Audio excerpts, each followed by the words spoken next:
सामने इकट्ठा हो जाएगा और आपके सामने खड़ा हो जाएगा। आप ये ना समझें कि ये सत्संगति केवल इसी एक क्षण के लिए है, ये आपके लिए लंबे समय तक काम आने वाली होती है और लंबे समय तक आपके लिए एक मोटिवेशन देने वाली होती है, आपके कॉन्फिडेंस को बढ़ाने वाली होती है। और इसी प्रकार की संगति के माध्यम से आपके दिमाग में जब कोई एक चीज आती है कि हम इतनी छोटी सी बात से परेशान हो गए, वो तो इतनी बड़ी सी बात में भी नहीं घबराए, तो जिनके लिए हम अपने आप को समर्पित करते हैं उनसे भी हमको सीखने की अगर कोशिश करेंगे तो वो इसी प्रकार की थिंकिंग से हो पाएगा।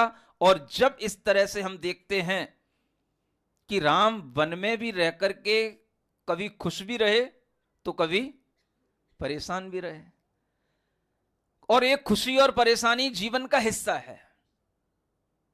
सुनते हो, जीवन चलता नहीं है कभी एक सा घड़ी की तरह। सुन रहे हो, जीवन चलता नहीं है कभी एक सा घड़ी की तरह। जिंदगी की राहें सीधी होती नहीं है छड़ी की तरह। जिंदगी की राहें सीधी नहीं होती हैं छड़ी की तरह। कभी अपने दोस्त भी दुश्मन बन जाया करते हैं और कभी दुश्मन भी साथ दे देते हैं अपनों की तरह। कभी दुश्मन भी साथ दे देते हैं अपनों की तरह। कब दे देते हैं? जब हमारे मन के अंदर इसी प्रकार की भावना रहे कि मैं अपने लिए भी अच्छा कर रहा हूं और दूसरे के लिए भी अच्छा करूंगा। ये अगर हमारा विचार रहेगा तो हम स्वार्थी नहीं बनेंगे, अहंकारी नहीं बनेंगे, और अगर हमारे पास कुछ कमी होगी तो हम दीनहीन भी नहीं बनेंगे। और इन सब चीजों को मैनेज करने के लिए तीर्थंकरों ने एक सूत्र दिया, परस्परो उपग्रहो जीवानाम। उपग्रह करते रहोगे तो खुश रहोगे।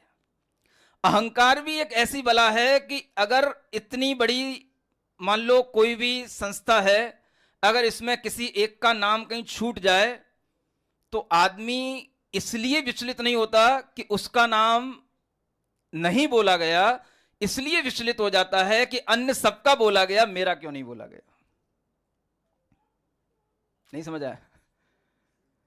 अगर किसी का नहीं बोला जाता तो वो विचलित नहीं होता, लेकिन सबका बोला गया और मेरा नहीं बोला गया, ये उसके लिए क्लिक करता है तो वह दुखी हो जाता है। अब यहां आया था सुखी होने के लिए, चलो महाराज के दर्शन करेंगे, प्रवचन सुनेंगे, और यहां से वो एक छोटा सा दुख लेकर के जा सकता है जिसे वो लंबे समय तक याद रख सकता है। सुन रहे हो? सबको इंडिविजुअल बुला लिया गया, हमको ग्रुप में बुला दिया। भाई साइंस की सभी स्टाफ आ जाए, कॉमर्स का सभी स्टाफ आ जाए, कुछ भी आप अपने लिए सोच सकते हो। आपकी सोच आपको परेशान कर सकती है, और वह परेशानी अगर आपकी राइट थिंकिंग नहीं है तो आप कहीं पर भी परेशान हो सकते हो। यहां पर भी हो सकते हो, घर पर जाकर के भी हो सकते हो। अहंकार हमारी राइट थिंकिंग के साथ मैनेज करता है। अगर आपकी थिंकिंग राइट है तो आप अपने अहंकार को मैनेज कर लोगे, और अगर आपकी थिंकिंग थोड़ी सी भी नेगेटिव होगी तो आपका अहंकार आपको परेशान करने लगेगा, और वह नेगेटिव थिंकिंग तुरंत अहंकार को बढ़ा देगा। हमारे साथ ऐसा क्यों नहीं हुआ? हर जगह पर इस तरह की समस्याएं रहती हैं। एक छोटी छोटी सी बातें, मैं आपको एक छोटी सी बात बता रहा हूं, अहंकार कैसे काम करता है, और इस अहंकार पर भी हमें ध्यान देने की जरूरत है। कल भी एक बच्चे ने मेरे से प्रश्न किया था वहां पर शरणालय में, कि बहुत अच्छा प्रश्न था कि पहले के लोग ज्ञानी होते थे, बहुत ज्ञानी होते थे, जिन्होंने इतने बड़े बड़े शास्त्र लिखे, लेकिन फिर भी उनके अंदर कभी यह भाव नहीं आता था कि मैं इतने ज्ञानी हूं। जंगलों में रहे आते थे, उन्हें कोई जानता ही नहीं था, उनके कहीं पोस्टर नहीं लगते थे, उन्हें कहीं पर भी जो है कोई अवार्ड नहीं दिए जाते थे, और फिर भी बड़े बड़े ज्ञानी रहा करते थे, इतने बड़े बड़े शास्त्र लिख देते थे, जंगलों में रह करके शांत रहा करते थे। आज आप देखो, इतना ज्ञान नहीं होता है, जिससे ज्यादा हम उसे अहम देते हैं। एक बच्चा जब 98% ले आता है तो पूरा स्कूल अपने सिर पर बैठा लेता उसको, चारों ओर होर्डिंग बोर्डिंग, इतना परचम छाता है कि उसे इतना अहम आ जाता है। अब ये नहीं कह सकते हैं कि बच्चे को अहम आ रहा है कि ये स्कूल को अहम आ रहा है, किसको आ रहा है। आप इसको प्राउड भी फील करने के लिए कह सकते हो, लेकिन एक प्राउड का जो इमोशन होता है वो अलग होता है, और ईगो का जो इमोशन होता है वो अलग होता है। इसमें भी आपको बैलेंस सीखना पड़ेगा। तो जब व्यक्ति के अंदर जब छोटे छोटे से अहम आने लग जाते हैं तो व्यक्ति फिर ज्ञानी नहीं बन पाता, फिर वो ज्ञानी के साथ साथ फिर वो अहंकारी बनने लग जाता है। हम ये महसूस कराएं और स्वयं भी बच्चों से महसूस करने के लिए टेस्ट करें कि बच्चा कहीं ज्ञानी बनने के चक्कर में अहंकारी तो नहीं बन रहा है। यह आज की एक बहुत बड़ी समस्या है। एक छोटे से बच्चे को भी अगर उसके ही साथ में उसका बड़ा भाई खड़ा हुआ हो और वो बच्चा एक 8 साल का हो, एक छोटा सा 4 साल का हो, और अगर उसकी मम्मी उस 8 साल के बच्चे को आगे लेकर के मान लो कहीं सामने नारियल चढ़वा दे और 4 साल का पीछे रह जाए, तो वो उसकी पल्लू खींच के उसको परेशान कर देगा। उसको भी पता है कि मुझे क्यों नहीं साथ में ले जाया गया। यानी अहंकार हमारे जीवन में छोटे से बढ़ता है और बढ़ता चला जाता है, और वो आगे कहां तक बढ़ सकता है, कहीं तक भी बढ़ सकता है। हमारे कहे बिना कोई काम नहीं होगा, ये भी अपने आप में एक अहंकार होता है। अहंकार के लेवल क्या हो सकते हैं आप सोच सकते हो। एक छोटा सा एग्जांपल आपको देता हूं। एक भिखारी था और वो एक दरवाजे पर गया और वहां पर उसने अपनी भीख मांगने का भाव किया, और अंदर से जो है ना एक कोई लेडी थी वो निकल करके आई और उसने उसको डांट दिया कि जा, यहाँ पे कुछ भीख भीख नहीं है, चला आता है बेवजह सुबह से दिमाग खराब करने। उसने उसको डांट दिया तो वो रोता हुआ चला जा रहा था। एक संयोग की बात कि उसी रास्ते से उसी घर की जो बड़ी मदर कह लो, उसकी सास कह लो, वो जो है मंदिर से लौट के आ रही थी। समझ आ रहा है? नसिया जी से लौट के प्रवचन सुन के वो घर पे जा रही थी, और वो रास्ते में वो भिखारी उसको मिल गया। तो वो भिखारी उससे भी मांगने लग गया। तो उसने कहा मेरे पास यहाँ क्या है, तू घर पे चल। तो वो कहती है कि घर पे चल तब तुझको कुछ मिलेगा, यहाँ पे क्या। तो बोले घर पे तो मैं गया था, वहां से बहू ने जो है डांट करके मुझे भगा दिया, अब मैं घर पे नहीं जाऊंगा। तो वो सासू कहती है चल तू घर पे चल मेरे साथ।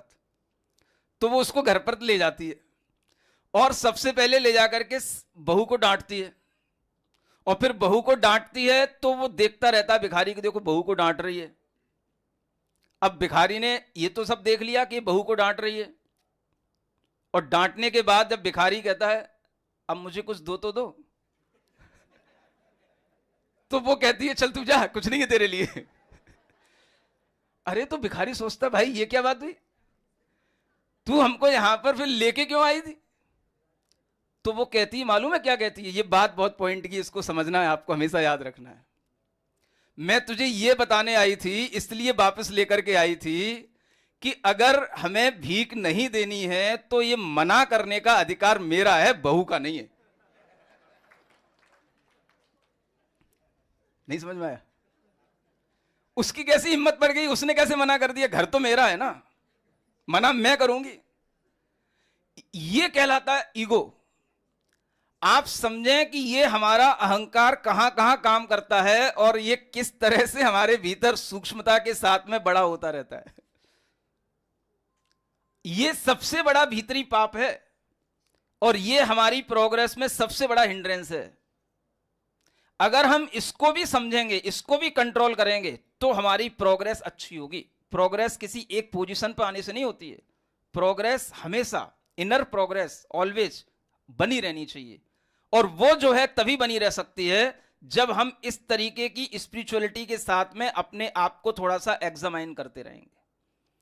अगर हम अपने अंदर ये सब चीजें सीखेंगे कि हम अपने ईगो को बढ़ा रहे हैं या हम अपने काम को बढ़ा रहे हैं, इसके बीच में अगर हम डिफरेंस बनाए रखेंगे और ये चीजें समझते रहेंगे, तो हम इनर प्रोग्रेस को कभी भी रोक नहीं पाएंगे। वो हमेशा चलती रहेगी और हैप्पीनेस के साथ चलेगी।